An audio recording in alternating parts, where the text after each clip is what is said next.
everyone, and welcome to this first online edition of Creative Mornings Munich. My name is Katja. I'm the host of Creative Mornings here in Munich, and I'm so excited to see that so many of you joined us today for this virtual morning coffee session.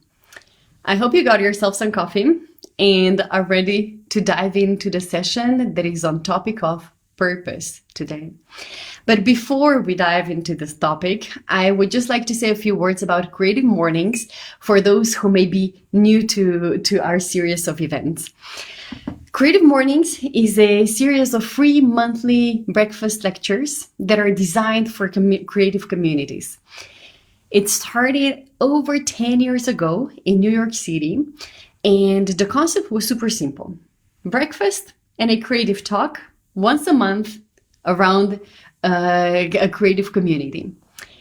It was so well received that today we are gathering monthly in over 200 cities around the world in over 60 countries for free to enjoy coffee and breakfast, good company, and of course, an inspiring talk. I hope this session is going to be as successful as our sessions in person usually are. I would like to thank to our all local sponsors. First of all, Spinning Wheel Productions, who are also making sure that today we can stream this event live to all you guys. And then as well, Riva, OneWave, as well as all the other photographers and videographers from the team, Marco, Tina, and Florian, and as well Have a Design. Apart from local sponsors, we also have global sponsors. First of all, MailChimp, a marketing platform that exists to empower small businesses. Since many of their core customers are struggling as a result of this global crisis, they are addressing this urgent need and offering current customers who have 25 or fewer employees up to 3 months of free MailChimp service. We're going to share more information in a newsletter later on, so stay tuned, but we're super excited to share this with you. A second global sponsor is WordPress. And as we navigated these uncertain times, some of you may be interested in moving your businesses online or updating your website with new offerings or products or content. And WordPress is offering 20% off your account payment in case you want to have any paying features that are not part of the free offering. So this as well is something that we're happy to share with you. So stay tuned for our newsletter where you will get access to this all. And then last but not least, Basecamp. If you didn't know already, we're thrilled to announce that Basecamp is now joining the Creative Mornings family as our newest global partner.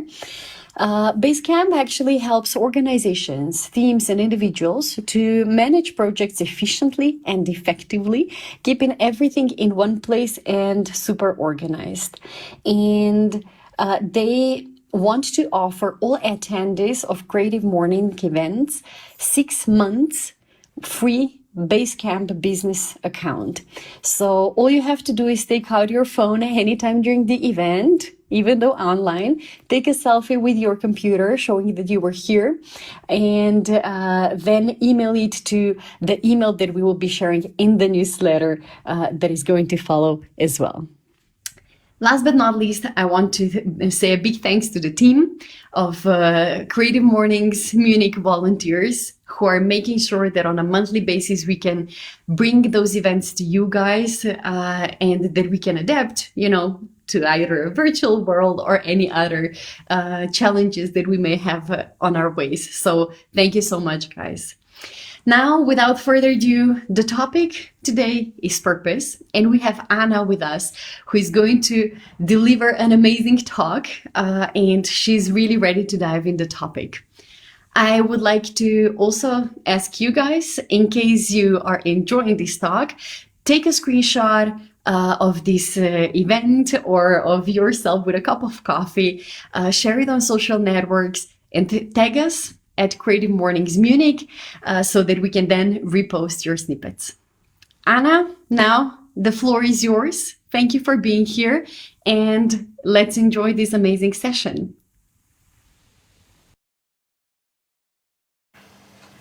Hi, everyone.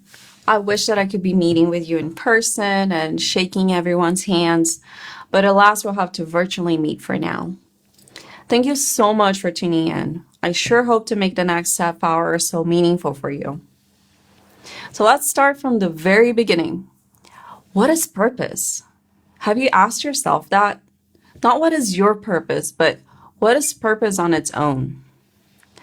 Technically, according to the Merriam-Webster dictionary, purpose as a noun means something set up as an object or end to be attained, a subject under discussion, or an action in course of execution.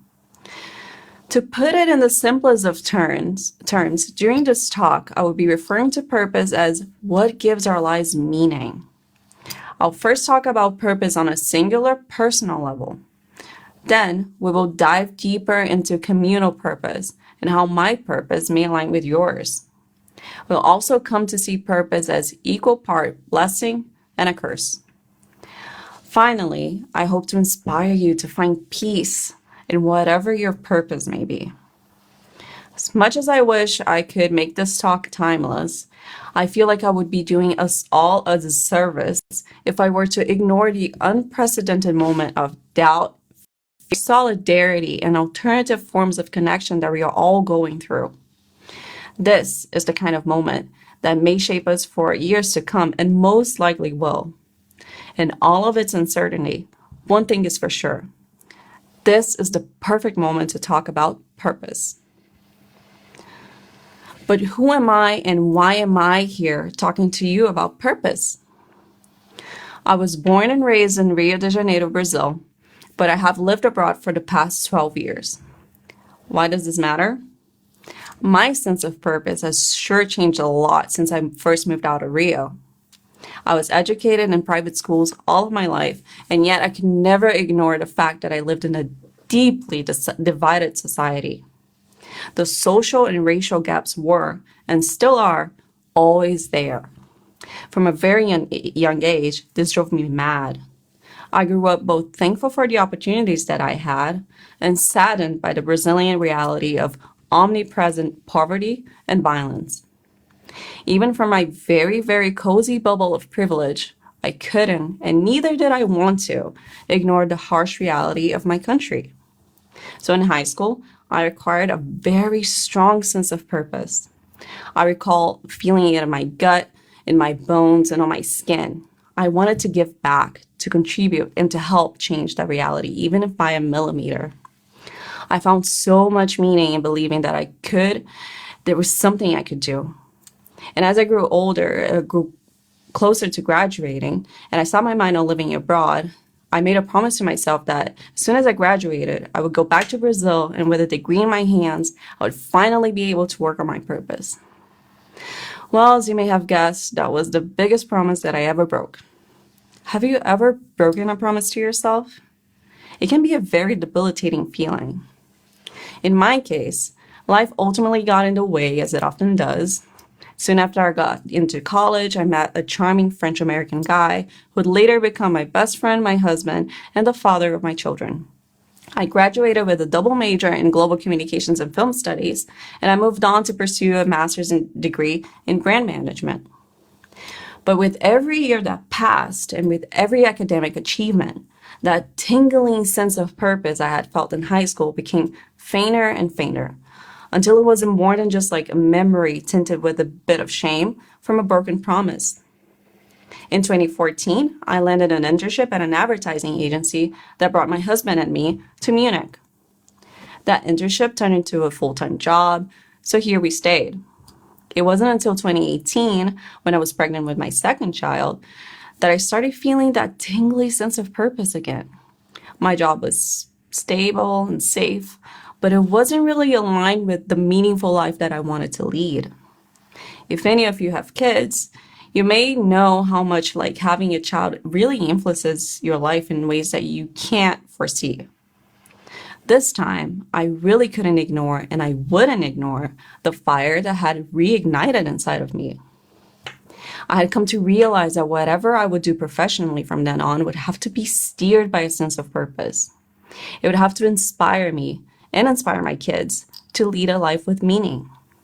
which is why after having gone through pregnancy and a postpartum period twice, I decided to pursue a long suppressed interest in nutrition. I had often asked myself, what if I had studied nutrition instead? And I didn't want to live off of that what ifs any longer. So I studied and I became a holistic nutrition consultant for pregnancy, postpartum, and babies. To that end, I founded Yoke Nutrition at the beginning of this year. So in a nutshell, this is why I am here to talk to you about the importance of purpose. And this leads me to part 1, personal purpose. Firstly, I believe that purpose is fluid and ever-changing. If my personal anecdote demonstrates anything, it is that purpose can and often does change. Right now, my personal measuring tool for defining purpose is whatever I do needs to be worth the time spent apart from my kids, be it professionally, as a service, as a hobby. If I can't combine it with being with my kids, then it has to be worth the time spent apart from them. And by worth, I mean that each activity needs to have some kind of meaning and also needs to be aligned with my values. However, here I feel like I must add a little disclaimer.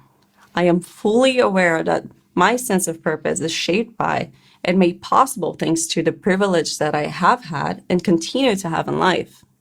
But that is not to say that this won't change, right? As I said, purpose, like life itself, is a fluid essence. For you, today, purpose may be what gets you out of bed in the morning, or just the significance of getting out of bed in itself when you're quarantined. Your purpose can be to call your grandma every week, or it can be to learn a new skill every month that aligns with how you find meaning in what you do professionally.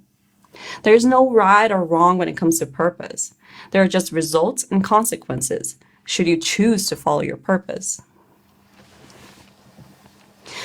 So to get you thinking a little about your purpose, let's make use of Simon Sinek's famous start with why. Do you know your why? According to Sinek, the why is what inspires us and those around us. It's not money or fame, those are just the results. Although he focuses mainly on a business perspective, I think that this is something that we can use on a personal level too. In his book, Start With Why, Sinek says that to inspire starts with clarity. If you want to inspire yourself and others, you must know your why. There's no way around it. If people don't buy what you do, they buy why you do it. So if you don't know why you do what you do, how will anyone else? In practice, though, anatomically speaking, where does it all begin? In his book, Sinek talks about the impressive power of the limbic brain. To put it briefly, the limbic system is a set of structures in the brain that deal with emotions and memory. It regulates autonomic and endocrine function in response to emotional stimuli and is also involved in reinforcing behavior. The neocortex, which is the newest area of our Homo sapien brain, is in turn responsible for rational and analytical thought and language. In other words, as you can see in this little diagram from Sinek's book, the limbic brain controls our gut decisions, your why and how, and can lead us to do things that seem illogical or irrational. According to Richard Rastak, a well-known neuroscientist, we can't make decisions without the limbic brain. If we're forced to use only the rational parts of our brain, we end up overthinking. These rational decisions take longer to make and often are lower in quality than if we make gut decisions. That said, using our limbic brain sometimes contradicts our rational and analytical understanding of a situation. It led me to start a career from scratch in a completely different area while I was pregnant for the second time with a little 1-year-old to look after. It leads all kinds of people to leave a stable job and start businesses on their own. In non-pandemic times, it would lead people to leave the safety of home and explore faraway places like I did almost 13 years ago. Even in pandemic times, it leads people to volunteer to go grocery shopping for elderly neighbors, even if from a rational point of view, that might expose them to the virus. So why risk your own health to help someone else? Because deep down, you know that this is the right thing to do. That said, listening to and acting upon your purpose is ultimately a choice. This is something we all have, period. I could ask you what you might do with your life if you had unlimited resources. Would you volunteer more of your time and energy? Would you donate to causes that you believe in? Would you travel to developing countries to do humanitarian work? I want you to be entirely honest with yourself right now. Do you believe that purpose is a choice? Because deep down, I think you know that whatever it is that you might do with unlimited resources, you could very well do in your current circumstance. That is the mistake or excuse that I made when I believed that a degree from abroad would support me in following my purpose of helping my community back in my hometown. Although resources such as time, money, and health certainly help, listening to and acting upon your purpose is something we can all do here and now. It doesn't depend on age, on social status, on religion, on gender, on race, or nationality. I am not one to drop a quote just for the sake of it, but this fits perfectly with what I mean. As put by Nietzsche, he who has a why to live can bear almost anyhow. Let this sink in for a moment. Even in the most trying of times, using your limbic brain to listen and act upon your purpose is a choice we all have. Viktor E. Frankl was a prominent Viennese psychiatrist who was sent to Auschwitz during the Second World War. In his book, Man's Search for Meaning, he reinforces one of his key ideas, which is that life is primarily a quest for meaning. In fact, he believed that life holds a potential meaning under any conditions, even the most miserable ones. And although my own perspective may not persuade you to believe in this, Frankl affirmed this after experiencing life in a concentration camp firsthand. Can you imagine a context more miserable or more trying to someone's very humanity than a concentration camp? Our current lockdown situation doesn't even come slightly close to the hardships that a camp prisoner had to endure. There are, however, a few points drawn by Frankl that are somewhat relevant to our current situation, which I will try my best to approach as tactfully as possible. Please bear with me. When writing or relating their experiences, former prisoners agreed that the most depressing influence of all was not knowing when their release would be. Frankl called this the provisional existence of unknown limit, and it was impossible to foresee whether or when, if at all, this form of existence would end. Someone who could not see the end of their provisional existence was not able to aim at an ultimate goal in life. To quote Frankl, this feeling of lifelessness was intensified by other causes too. In time, it was the limitlessness of the term of imprisonment which was most acutely felt. In space, the narrow limits of the prison. Do you also see the very faint yet possible parallel with our current condition? We're in no way enduring what a camp prisoner had to endure, but our reality has also shifted forever. We don't know when we'll be able to restore a sense of normalcy, if at all. We're confined to our homes, which for many people, as victims of domestic violence, aren't safe spaces. You may think that with everything that is going on, purpose is the last thing that should be on your mind, especially if you're taking it a day at a time like so many of us are. But according to logotherapy, which is the school of psychology developed by Frankl, human beings are strongly motivated to live life purposefully and meaningfully. In other words, the primary motivational force of an individual is to find meaning in life. And this is precisely what makes purpose such an important theme at this moment. For this too shall pass, and when it does, we will be glad to have continued to aim for a bigger goal in life. To give you a jump start, Frankl saw 3 possible sources of meaning: in work, by doing something significant; in love, by caring for another person; and in courage during difficult times. We find meaning in life as a result of responding authentically and humanely to life's challenges. After his experience in a concentration camp, Frankl came to the conclusion that forces beyond your control can take away everything you possess, except for one thing: your freedom to choose how you will respond to the situation.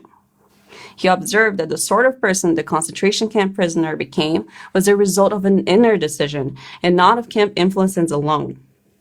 In his words, it is this spiritual freedom, which cannot be taken away, that makes life meaningful and purposeful. Of course, not all prisoners were able to hold on to this spiritual freedom, and in fact, very few did. But the fact that even one prisoner was able to retain the sense of inner choice was enough to prove to Frankl that it was indeed possible. Right now, you may not be able to control what happens to you in life. You can't control if you get fired. You can't control if a loved one will get sick while you're far away and incapable of being physically present and to support them. And you certainly can't control when this pandemic will end. But you can always control what you will feel and what you will do about what happens to you. In that way, we are never, ever left with nothing as long as we retain the freedom to choose how we respond. In this deeply insightful book, Frankl insists that life is meaningful and that we must learn to see life as meaningful despite our circumstances. And this sense of communal experience leads me to part 2, communal purpose. During his experience in Auschwitz, Frankl noticed that it was the men who comforted others and who gave away their last piece of bread who survived the longest. Think about this for a second. These people were literally dying of hunger, and yet giving away their bread made them stronger. How?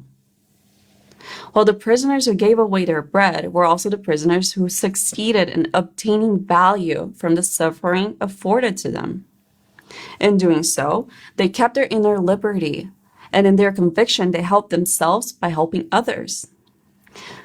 This in itself serves to demonstrate that there is much, much strength in finding purpose beyond oneself. Nowadays, we have more information and communication than ever. The truth is that globalization and technology have brought about a greater sense of communal responsibility than previous generations may have experienced. I don't know about you, but I personally find a lot of solace in knowing that the whole world is experiencing what I am experiencing, that we're all in lockdown, that ultimately it is up to us to protect each other, and that because of this, so many people are coming together, while physically apart, to help each other. We are definitely more aware of our mortality these days, even though historically we have never lived longer. And with good reason too. I mean, global warming, pandemics, wars, chronic diseases, these are all very real threats to our well-being. But even if or when our lives aren't explicitly at risk, we're still deeply aware of the quality of the lives that we want to live. If we'll be on this earth for about 80 years, which is the average life expectancy in Germany, then we might as well make it count. I know that I find meaning in making decisions that contribute to my ultimate goal of contributing for there to be enough clean water and fresh air for my children and grandchildren to thrive. I want them to be able to continue eating real, nutrient-dense foods grown in soils that haven't been completely wiped out of nutrients due to pollution. And this is just one of the many ways in which I sincerely hope that my sense of purpose aligns with yours. In this alignment between personal and communal purpose, there's a sense of blessing, isn't there? Isn't it wonderful to think that what is meaningful for me may also be meaningful for you? And that in working together, we can make incremental changes that positively affect our families, our communities, and our world at large. It's very inspiring to think of purpose in this way. Remember the limbic brain? In Start With Why, Seinert makes the point that if we were all strictly rational, if we only did what seemed to be the logical thing to do in any given situation, Then there would be no small businesses, no exploration, no innovation, and no inspiring leaders. But because of our sense of purpose, this insatiable gut feeling, we cannot settle for less.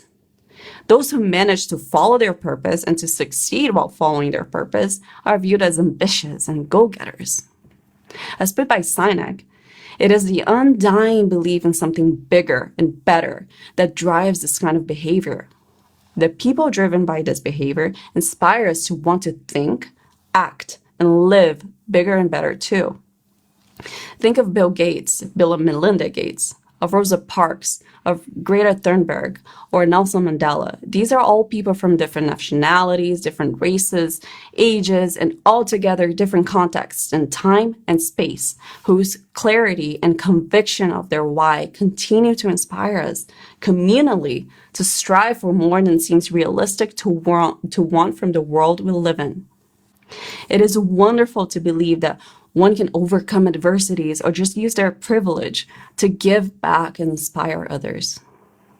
There's always more to be done, and inspiration is an infinite resource. On the other hand, you might never settle. Have you ever developed this feeling that the grass is always greener? That you might be better off in another job or in another country or in another relationship? In a professional environment, this may lead to you ending up being perceived as self-entitled or unreliable. On a personal level, people may end up thinking of flaky or uncommitted. Purpose can also feel like a curse if you can't follow through with it for whatever reason. I felt ashamed for years for not having moved back to Brazil like I had intended to back in high school. I still feel very vulnerable talking about it right now.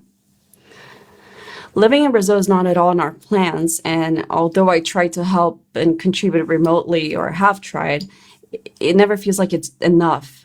I'm afraid I've gotten used to living with this lingering cloud of shame and not enoughness from having broken that initial promise to myself and to my community. Though the tingly sense of purpose faded with time, it did leave behind a trail of guilt. And purpose can also feel like a curse in its very absence.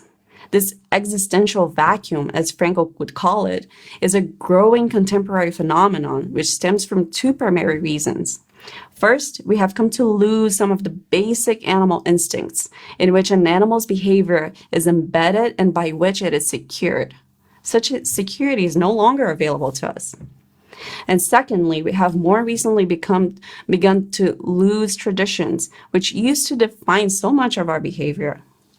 In other words, no instinct tells us what we have to do, and no tradition tells us what we ought to do. Sometimes we don't even know what we want to do.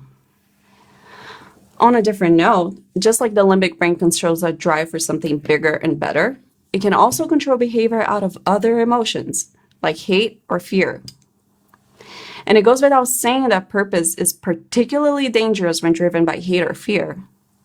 After all, what is better for someone is not always better for everyone.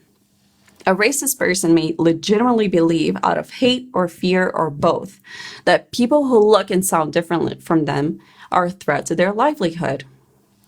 Their why may be to start a group or a community that blocks out anyone who doesn't look like them. And if their why is strong enough and clear enough, they will surely inspire others to follow them and to do the same. So in that way, purpose may drive someone to directly or indirectly, physically or psychologically, hurt someone they have never ever met before. We have enough examples of this in history and in politics, but I will not go down that rabbit hole. Instead, I want to conclude by exploring how one may find peace in purpose. One of the ways to find a sense of peace is by committing to your personal purpose. Accept that purpose, like your personality, is fluid. The goal that you set today for your future self may not make sense in a few years from now, and that's okay. But still, try to commit to it for as long as it makes sense to you, and learn to let it go when it no longer serves you or your community. Another useful strategy is to find peace at the intersection of your interests. It is often our interests that inspire and motivate us. And we already know that in inspiration lies our why. If you can find purpose in an interest alone, try to find out where your interests intersect. For example, if you love cooking and you're deeply concerned about the environment, make it your purpose to reduce waste when shopping and preparing food. For example, buy from local producers at a farmer's market. Limit the amount of products wrapped in plastic that you buy. Find a way to use every single part of an ingredient. Compost whatever you can. There are numerous examples, but make the seemingly small, mundane act of cooking significant in its own right and inspire others to do the same. Always remember that meaning stems from choice. Any small act, from reading a book to your kids every night to offering freshly baked goods to your neighbors, it can become meaningful if you choose to make it so. Another way to find peace and purpose is to align your personal purpose with humanity's purpose. Think locally, regionally, or globally. Observe the zeitgeist. Think of movements like Me Too, Black Lives Matter, Fridays for Future. What calls out to you the most? How does it align with your personal sense of purpose? To give a very concrete example, I guess that the one purpose that we all have at the moment is to flatten the COVID-19 curve. It's a surreal, unprecedented moment of global purpose. Align yourself with it. Stay home. Make masks. And finally, I would like to really encourage you to find your own measuring tool to make the way that you spend your time more meaningful and worthwhile. I started this talk by telling you my own measuring tool for purpose, which is that whatever I do needs to be worth the time spent apart from my kids. The truth is that it doesn't quite end there. Whatever I do also needs to inspire them because, as I said before, this is where the why lies.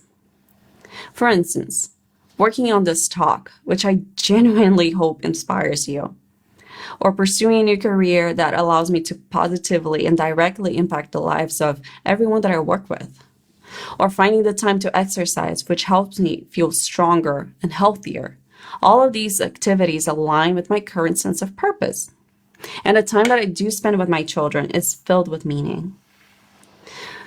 Some level of introspection and reflection is necessary for this exercise. And even if this is not your strongest suit, try and find a quiet moment to honestly ask yourself and assess how you can measure your sense of purpose. What inspires you? What is your why? To wrap up this talk, I want you to keep the following in mind. Following your purpose is a choice we all have. Whoever tells you otherwise is likely afraid to follow their own. Accept that purpose is fluid and it will change as you do. Learn to let it go when it no longer serves you, and refuse to live in its shadow of guilt. If and whenever possible, align your purpose with your community's purpose. Show up for a greater good, and in that you find your spiritual freedom. And finally, start now. It can be as simple as calling a loved one. I am sure that there are people right now who would love to receive a phone call from you. Remember that even in the smallest acts, there can be a lot of meaning. Thank you so much once again for tuning in today. I'm really happy to have spent this moment with you. Stay safe and take care. Hi, live from Munich. I am so excited to answer your questions. Please post them in the comments. I saw that some of you have already asked some questions. I'm not sure if during the talk your questions were answered, but let's go through them. So first we had Regina asking for a full list of books mentioned in the talk. I'm so happy to share them with you. I find them incredibly inspiring too. And I hope you can find the same source of inspiration from these books. And Katya, do you have any concrete tips on how to keep the spiritual freedom in this current situation that may sometimes seem to limit our freedom? I don't know. So about anxiety, yeah. I struggle with anxiety a lot. And what has helped me so far is to live day after day. I don't know if in the conclusion of this talk, if that helped you answer this question, but this is what I try to keep in mind, basically. Like, I'm not a psychiatrist, I'm no way a mental health professional, but I do struggle with anxiety, and I certainly find, like I said, solace in knowing that people are going through the same thing as I am. I am not alone in this. And also trying to keep a perspective that one day this will end. In one way or another, there's like a light at the end of the tunnel, right? And my way of coping with it is a day after the other. Then we have Marco, is if there is a misalignment or conflict between personal and communal purpose, how could it be resolved? I think that this can be answered on a personal level. It will depend on you. There are so many different communal purposes that you can choose to follow. Like I said, it could be for better or worse, right? There are like some communal purposes that don't really work for the best if they're fueled by anger or hate. But otherwise, there are a lot of other communal movements that you can feel more or less aligned to. I feel like there's always something that you can do. I don't know one would think that we all have this communal purpose now to flatten the curve, but more recent news have showed that some people don't agree. They just want to end the lockdown, and that's not, like saving human lives is not their priority.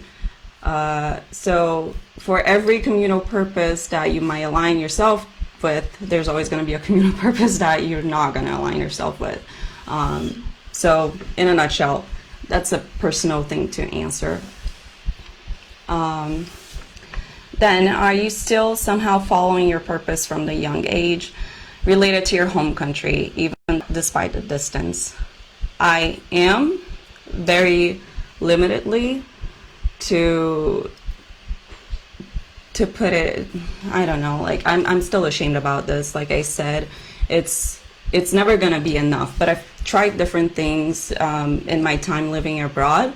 So when I lived still in Paris, I tried to contact NGOs that worked with Brazil, because there's a lot of French associations working with Brazil, and more often than not, they didn't want my help. Like, I was a communication student, I was of no service to them. So that was really frustrating. That kind of like gave, like, it was, yeah, it wasn't the best of experiences. But ever since, what I've done right now is, for instance, ever since the last Brazilian elections, what has become very important to me is to support independent media, because good quality press is definitely at risk right now. So what I do is that I subscribe to digital independent media, and that's a little thing that I can do. But right now, also with the lockdown, there's a lot of different, how do you say, fundraisers going on for different purposes. So one that I really enjoyed supporting was one to flatten the mother's curves, because there's a lot of single women who cannot work right now, but they can also, like, they have no source of income. We are extremely fortunate to live in Europe, but for those who are in the States or in other countries, or like Brazil, you know, just because you have a job, if you're not working, you're not earning. So there is a fundraiser for mothers in particular, single mothers, and that I was really happy to support them with. How did you find your new purpose? So by new purpose, do you mean starting a new career? For me, was like the pivotal moment was when I was pregnant with my second kid, and I realized that it wasn't sustainable for me to stay in the profession that I was before. It was a wonderful experience to be there, but it wasn't aligned anymore with what I wanted to do in life. I didn't see myself waking up in the morning and going to work and knowing that my kids were at the daycare, and like it wasn't a feasible reality for me. again, I am very privileged that I had the freedom to, take the decision to be like, yeah, I'm just going to look for another career. I'm going to start off from scratch. I have a supportive husband. I have a supportive family. So I'm going to take this chance. And I did, and I'm so glad that I did. It worked out for the best. It's not the best time to be a freelancer during, lockdown, but I couldn't have predicted that. But still, it is very, very extremely satisfying to follow your purpose like that, So nutrition in particular, yeah, it's actually funny because yesterday I was studying more nutrition, and I was just like fascinated looking at it. I was like, oh my God, it's just like when I was back in high school and I was studying biology, and I love biology, and here I am. And I feel like this was always ingrained in me, and I was always supposed to go back to it. Like I did not foresee a life of like B2B marketing emails. That was just not my thing. On the other hand, helping families, helping pregnant women and women in the postpartum period and babies and everything, that I find a lot of joy in doing. Do you think your purpose will change when your kids grow up? Absolutely. I do think that purpose can change on a daily basis. I mean, right now it makes sense for me to like align my purpose with my kids, but one day they're gonna go have their own, follow their own purposes, right? And then I'll just have to find something else, but like that could happen tomorrow too if my personality changes for some reason. I don't know how to I don't know when they will happen, but definitely my purpose will change with time. Any other questions?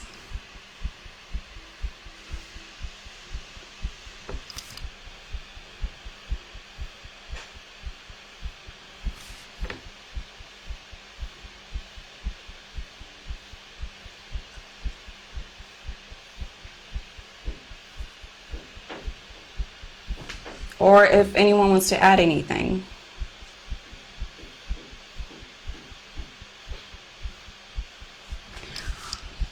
All right. I don't really have anything else to add. I do hope that this was really useful for you. Oh, okay, sorry. If purpose is so fluid, how to know what is your real one? How to go for it? So in the book, so I'm sorry, I didn't want to like make a lecture about man's search for meaning, but I find it an extremely insightful book. It's an amazing book. I actually ordered it and had it delivered to my parents because I thought it was so good and that they should read it too.